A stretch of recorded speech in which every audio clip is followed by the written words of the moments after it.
Kita masih membicarakan apa dampak dari perubahan status Indonesia dari negara berkembang menjadi negara maju yang ditetapkan oleh Presiden Amerika Serikat Donald Trump. Masih bersama saya, Ketua HIPMI Bidang Ekonomi dan Keuangan Ajib Hamdani. Mas Ajib, kalau tadi kita sudah lihat impor Indonesia dari Amerika, kita lihat ekspornya. Kalau kita melihat kan sebenarnya lebih banyak ekspor barang-barang yang bukan hasil industri sebetulnya. Kalau kita lihat ada udang, ada karet alam, mungkin ban adalah hasil industri. Kita lihat pakaian jadi TPT, kemudian ada perhiasan, ada besi baja, ada travel bag, kemudian ada buah-buahan dan elektronik.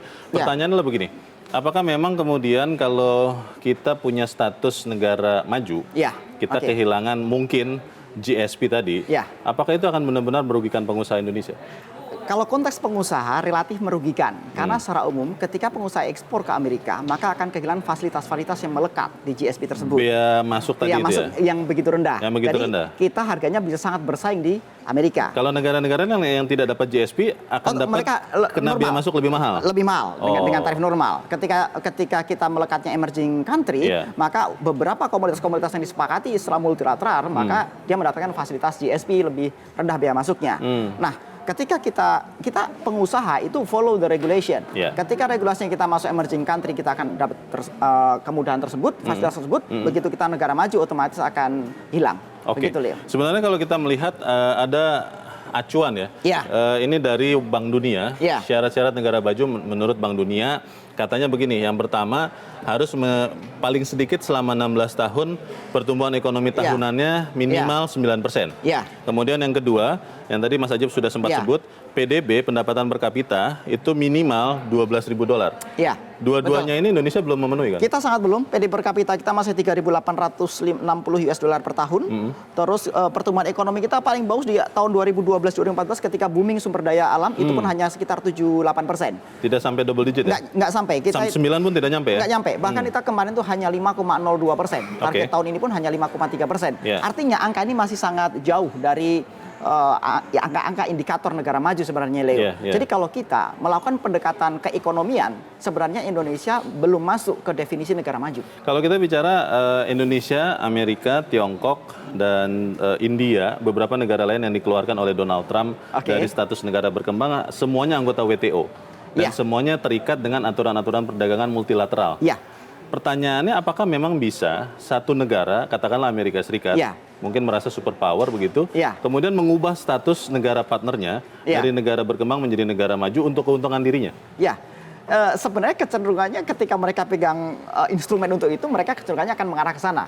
Seperti halnya kekuasaan cenderung untuk apa yang menguntungkan buat mereka dalam konteks Amerika sebagai negara adidaya. Jadi kalau dari sisi pandang bisnis ini menjadi hal yang wajar. Mereka akan mengejar pos-pos yang memang memungkinkan untuk memperbaiki current account-nya. Tidak akan kena sanksi dari WTO? Sebenarnya bukan masalah sanksinya, kita hanya akan mengikuti paket masalahnya, yaitu kehilangan GSP misalnya.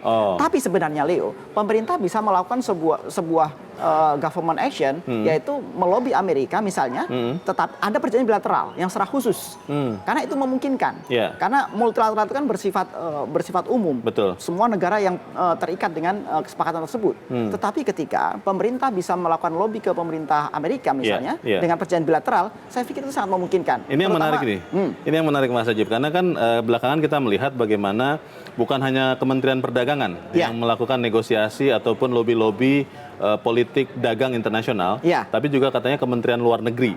Di posisi sekarang, ketika Indonesia dalam tanda petik terdesak oleh sikap sepihak dari Amerika Serikat, siapa yang harus jadi komandan? Apakah tetap Kementerian Perdagangan yang mengurusi perdagangan kita, atau Kementerian Luar Negeri? Jadi begini, kalau Kementerian Luar Negeri itu dari sisi pendekatan politik, kalau Kementerian Perdagangan dari hitung-hitungan ekonomi.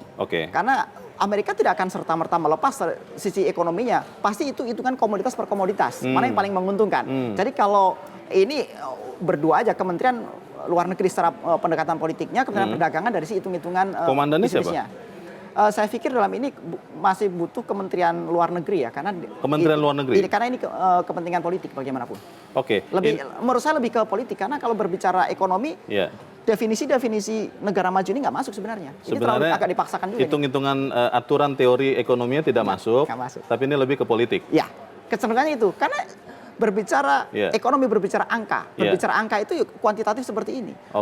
9% adalah sebuah angka yang menjadi indikator negara maju misalnya. Kemungkinan bisa berhasil tidak negosiasi ataupun diplomasi politik dan perdagangan luar negeri Indonesia ke Amerika Serikat melihat personel yang ada kan belum terlalu jauh berbeda dibandingkan yang kabinet yang lalu misalnya. Gini Leo, kalau dalam politik ada sebuah bahasa universal.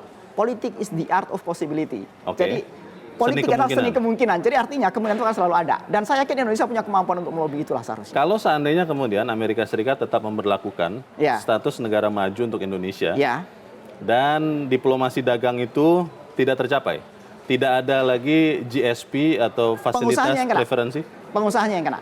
Pengusaha akan kena. Kena impact-nya. Tapi sekedar contoh coba, barang ekspor ke Indonesia, sebenarnya begini. Impor atau ekspor kita? Berarti ini ekspor Indonesia ke Amerika ini. Nah, sebenarnya di sini juga masih banyak shadow economy. Shadow economy adalah ekspor dari Indonesia yang ke luar itu yang tidak tercatat di neraca keuangan negara Indonesia juga. Maksudnya? Itu istilah kita shadow economy lah. Legal atau ilegal itu kan berbicara masalah abu-abu masuk gray area itu. Karena kita lihat catatan jangankan dari Amerika, antara neraca dagang Singapura dan Indonesia sangat beda. Mereka terima impor berapa banyak, China terima impor dari, ketika berbicara impornya China dan Singapura, termasuk juga Amerika, tentunya adalah ekspornya Indonesia. Itu beda catatannya antara kita dengan mereka. Jadi nah ini yang perlu dibenahi juga di internal kita, ini berbicara internal ya. Artinya begini, pemerintah ini kan bisa memberikan sebuah jalan tengah, mereka bisa melakukan lobby politik, tapi juga membuat negosiasi di ekonomi dalam negeri, bahwa shadow ekonomi ini harus lebih tercatat secara ekonomi negara. Kira-kira begitu. Baik, semoga apa yang kita bicarakan ini bisa didengar oleh pemerintah ya. Mas Haji Hamdani, terima kasih. Sama-sama Leo, senang bisa diskusi.